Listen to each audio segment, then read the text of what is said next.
week we talked about the Civil War, and we talked about how it came to an end, how it was a really bloody war, and how at the end of the war there was emancipation. All the slaves were freed in the South. And so I want you to take a minute, and I want you to think about what would some of your concerns be if you were a newly freed slave in the South, if you were someone that had just been freed. And so just take a minute and write what some of your concerns would be. I'm going to have a pen. Would you use your pen?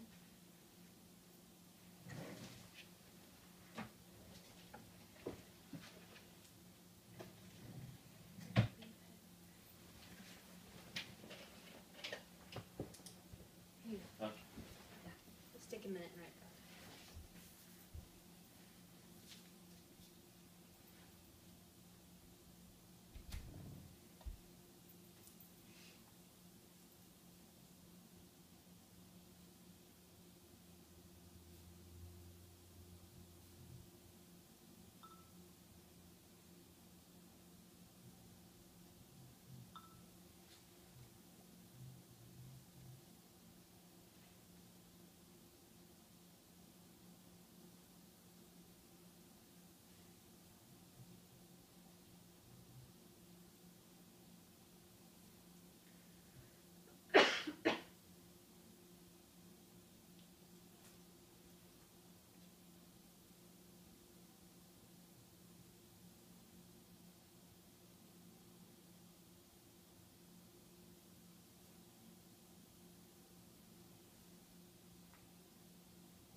What were some of your thoughts or some of your concerns?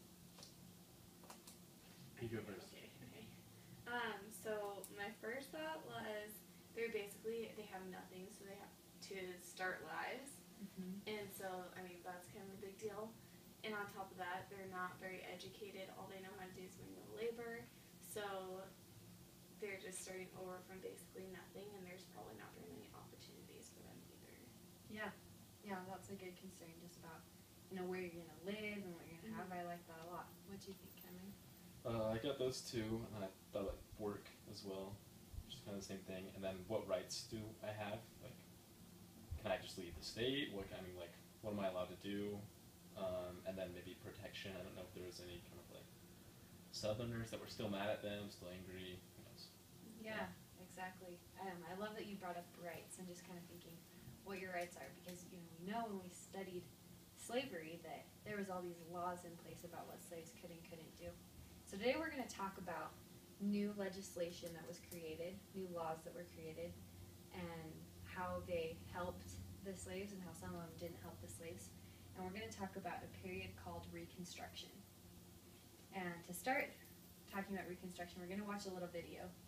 It's a guy that talks really quick about it, so you have to listen close, but just take some time as you're listening to notice what stands out to you.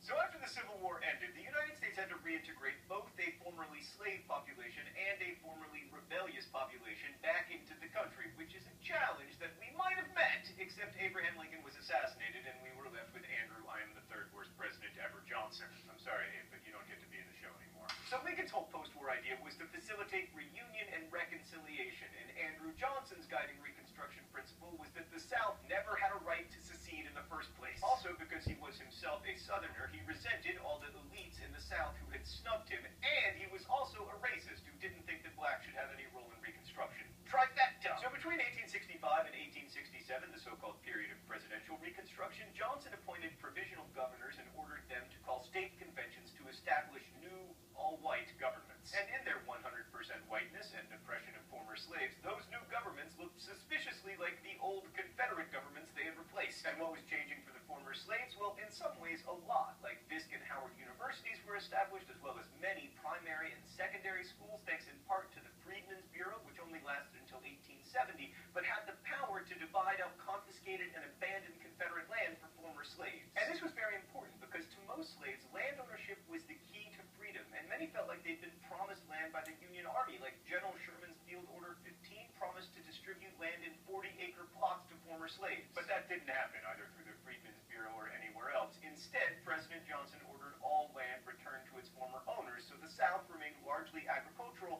the same people owning the same land, and in the end, we ended up with sharecropping.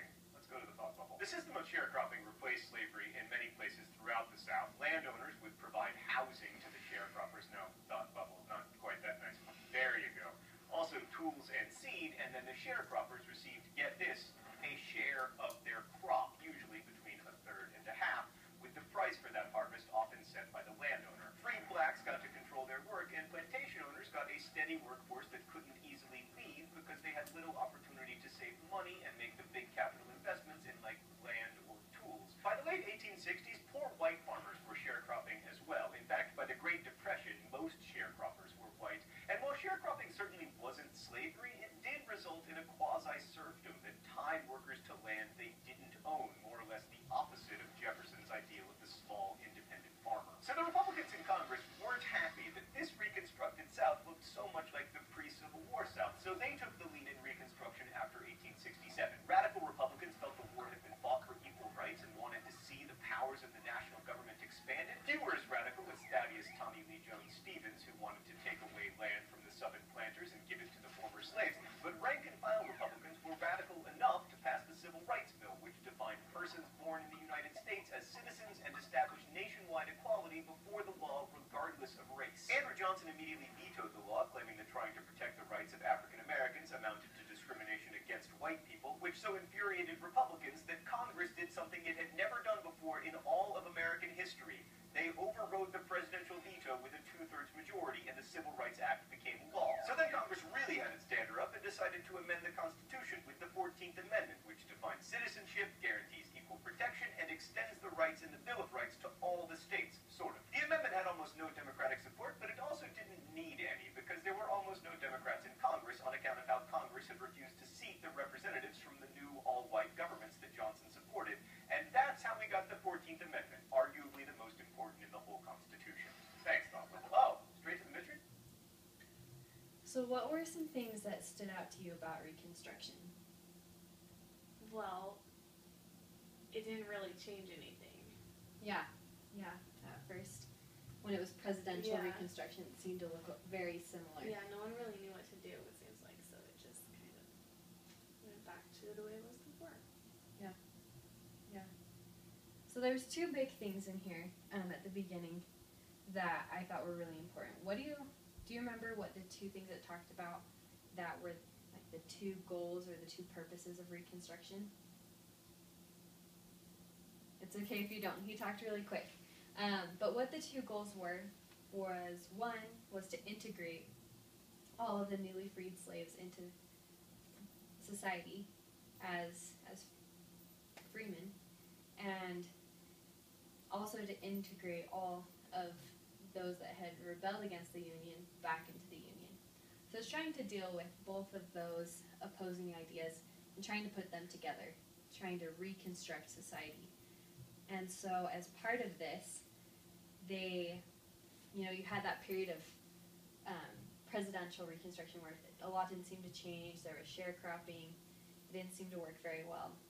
And then you had where the Radical Republicans came in. And do you remember what happened when the Radical Republicans came in? Was it in the video? Yeah. When they were on the Elephant. I can't remember. It's okay. No, he talked quick. But so what he did, when the Radical Republicans kind of took power in Congress, when they had a majority, they then passed the 13th Amendment, the 14th Amendment, and the 15th Amendment. So the 13th Amendment let all the slaves free. The 14th Amendment gave them rights to the Bill of Rights. They said that everyone born in the U.S. was a citizen, and that they had that freedom. And then the 15th Amendment gave all males the right to vote, which is interesting that it wasn't until the 19th Amendment that women could vote. But so those are the three amendments that are really big in Reconstruction. And so with all these new changes, there was new attitudes and new feelings about the social hierarchy. A lot of people felt like it was unfair for blacks to come in and to take away land. They felt like they had the ownership.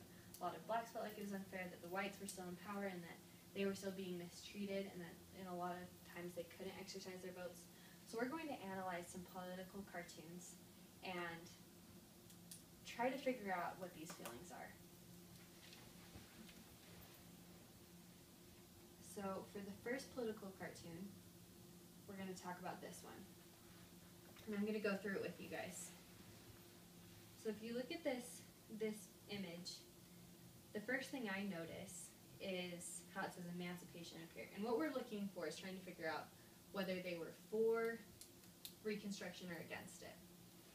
So you can see emancipation up here. You can see Abraham Lincoln at the bottom. So that's, maybe that's pro Abraham Lincoln. And you see, a black family gathered together, and they look like they're doing pretty well financially, and they seem to be together as a family unit. And so, and then you see, kind of all these negative images on the side of slavery.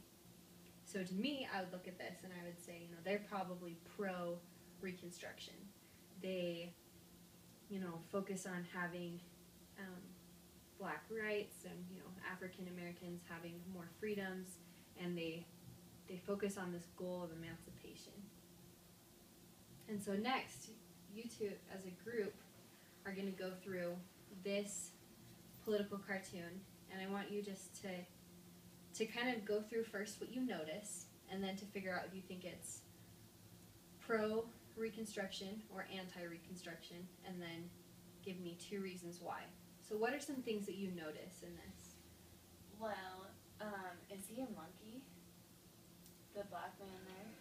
I don't think he's a monkey, but I think he does have some exaggerated... He kind of looks like a monkey, and whenever we talk about art history, and monkeys symbolize ridiculousness and that kind of thing.